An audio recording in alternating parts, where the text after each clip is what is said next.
Hi అండి. Welcome to my channel MA recipes. ఈరోజు నేను చాలా తొందరగా తక్కువ వెజిటబుల్స్‌తో మంచి మసాలా కర్రీ చేస్తున్నానండి.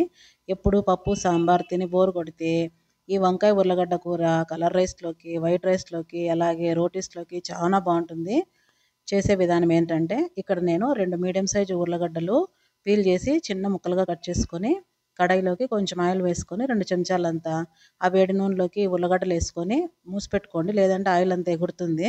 అలా 2 నిమిషాలు మూసిపెట్టినాక 3 మీడియం సైజు టమోటాలు ఎర్రగా మెత్తగా పండినేటివి అలాగే ఒక ఎర్రగడ్డ ఇవన్నీ వేసి బాగా కలుపుకున్నాక 2 వంకాయలనమాట. అవి కూడా మీడియం సైజువే. ఈ అన్ని కొన్ని కొన్ని వేయడం వల్ల చాలా అవుతుందనమాట కర్రీ.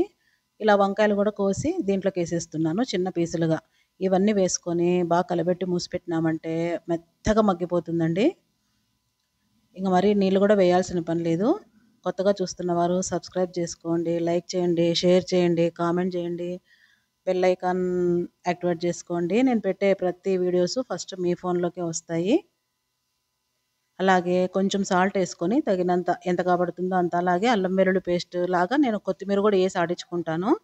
అల్లము తెల్లవాయి కొంచెము తక్కువే ఉంటుందండి. కొత్తిమీర ఎక్కువ వేసుకుంటుంటాను ప్రతి వంటలోకి. అలాగే కారం పొడి తగినంత వేసుకొని, పసుపు వేసుకొని, ధనియాల పొడి ఒక అర్ధ స్పూన్ వేసుకొని ఇలా బాగా కలబెట్టుకున్నాక ఇంక దీంట్లోకి నీళ్ళు ఏం వేయనక్కర్లేదు. దీంట్లో ఉండే నీళ్ళతోనే మగ్గిపోతుందనమాట. బాగా సిమ్లో పెట్టేసుకొని ఇలా మూసిపెట్టుకుంటే గిన చాలా తొందరగా మెత్తగా మగ్గిపోతాయండి.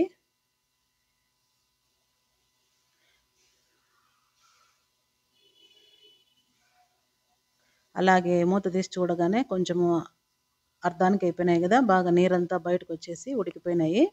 అలాగే చెంచాతో ఇలా మ్యాష్ చేసుకుంటున్నానన్నమాట. గుజ్జుగా ఉంటుంది. కలుపుకోవడానికి ఈజీగా ఉంటుంది. అలాగే ఒక స్పూన్ కొబ్బరి పొడి వేసుకుంటున్నాను. కొం కొత్తిమీర వేసుకొని ఇంక దించేసుకోవడమే స్టవ్ ఆఫ్ చేసుకొని. ఇంక సర్వ్ చేసుకుంటున్నానండి.